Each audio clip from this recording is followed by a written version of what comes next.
Hello everybody, hope you're doing well. Welcome to ABBA-Zappa. This installment is going to be focused on the letter U. This is of course my CD collection and it's going to be a very brief one.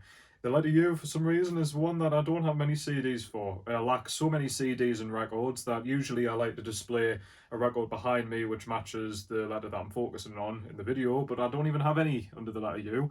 And the CDs, I've literally got all of 5. That's it. So then let's jump straight into it. First one, we've got UGK.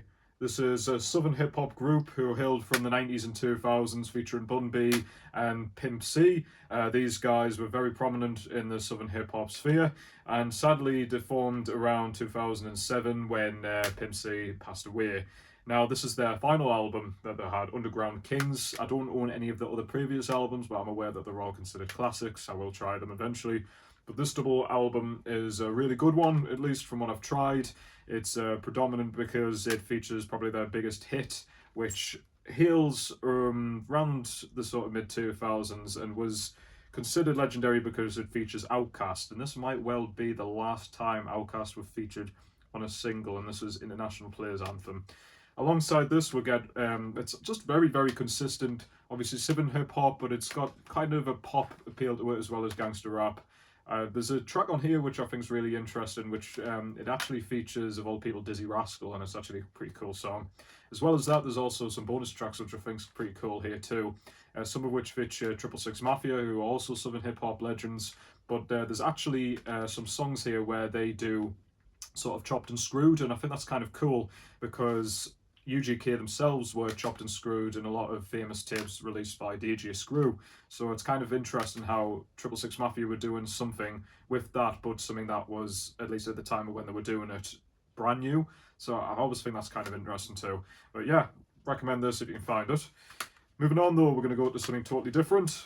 And we've got the debut album, so went from the final album of somebody to the debut of Ulver, which is a Norwegian, well, I was about to say metal group, but they're really not if you look at the entire discography. These guys started off making both black metal and sort of folkish music, but ended up diving into trip hop and like more electronic and ambient music. Obviously a group who are not afraid at all to experiment, and this one is, I'd say, a really good staple of sort of black metal that I think a lot of people could enjoy who aren't really familiar or tuned to the black metal sounds. It is lo-fi, has shriek vocals, but there's a lot of melodic elements to this too, especially the clean vocals. It's a short record as well, short and sweet. I think this is a one that people should jump into if they're interested in trying black metal. Moving on from there, we've actually just got a CD single of a song by Underworld. The song's called Scribble, and this is just one of my personal favourite songs ever.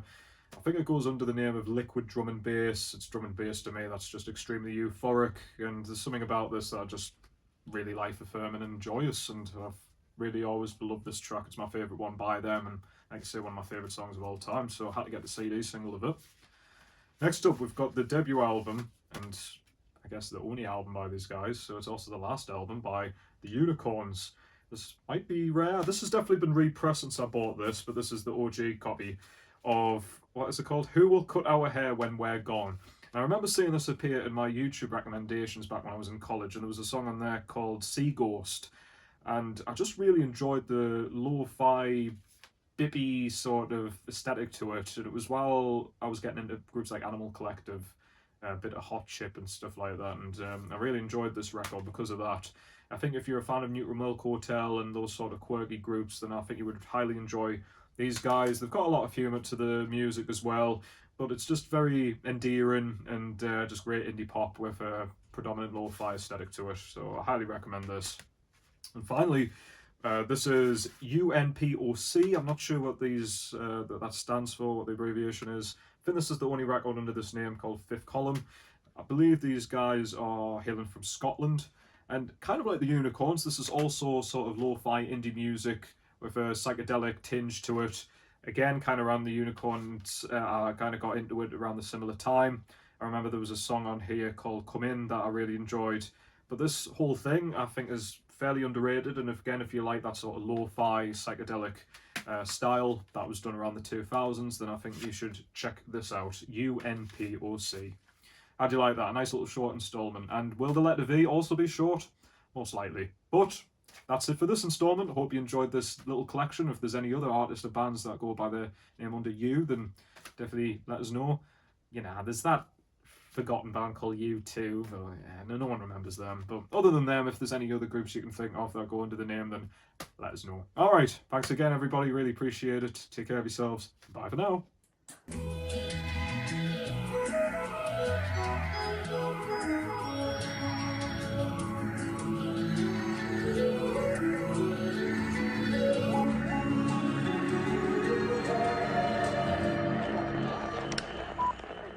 Thanks for listening.